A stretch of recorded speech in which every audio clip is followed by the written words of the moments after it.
அனைவருக்கும் வணக்கம். இப்பொழுது மன உடம்பு என்ற தலைப்பில் அதோட வேறுபாடுகளை பார்க்க போகிறோம். உத்தம மக்கள் என்பாரிடம் இன்றியமையாது காணப்பட வேண்டிய உயர் குணங்கள் 5 ஆகும். அவை பகுத்தறிவு, அறிவுடைமை, பக்தி, அன்பு, பஞ்சாதாபம் என்பவன ஆகும். இவ்வைந்தையும் உரியவரிடம் மற்ற நற்குணங்களெல்லாம் இவற்றிற்கு அடிப்படையாக கொண்டே தாமே பிறக்க வல்லன.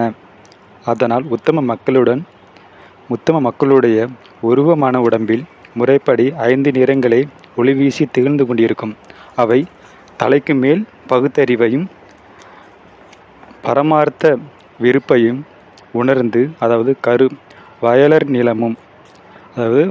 நிறமும், தலையை சுற்றி தோள்வரை அறிவையுணர்த்தும் அழகிய மாறில்லா செம்பொன் நிறமாகிய மஞ்சளும், மார்பை சுற்றி பக்தியாக விளங்கும் புனிதமான ஆகாய நீல ஊதா நிறமும், இடுப்பை சுற்றி அன்பை விளக்கும் அழகிய ரோஸ் இளஞ்சிவப்பும், அதன் அடியில் கருணையும் பஞ்சாதாபத்தையும் காட்டுவதாகிய இளம் பச்சை நிறத்தோடையும் ஒளிவீசி பொழிந்து கொண்டிருக்கும். மத்திமர் அதர்மரிடம் இவ்விதம் தூய நுண்ணிய நிறங்களுக்கு பதிலாக பகுத்தறிவு நிறம் இல்லாமலும், அறிவு மந்தமான மஞ்சளாகவும், பெருமை கலந்த ஆரஞ்சு நிறமாகவும், பக்தி பயத்தால் இருண்ட கருப்பு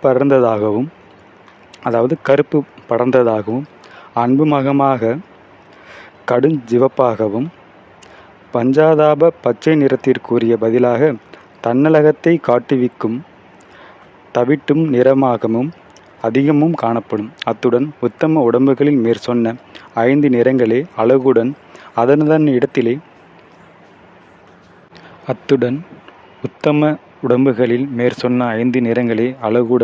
அதனதன் இடத்திலே ஒழுங்காக அலைவீசி நிற்பது போலல்லாமல், மற்ற இருவகை உடம்புகளிலும் பல நிறங்கள் சுழியாக உடம்பு முழுவதும் சிதறி கிடக்கும். அம்மக்களிடம் அறிவும் அன்பும் ஆற்றலும் வளர வளர இந்த நிறங்கள் தூய்மையும் அழகும் பெறுவதோடு பல சுழிகளாக உடம்பு முழுவதும் சுற்றி திரிவதை விட்டு அந்தந்த இடத்தை நிரந்தரமாக நிலைத்து நிற்கும்.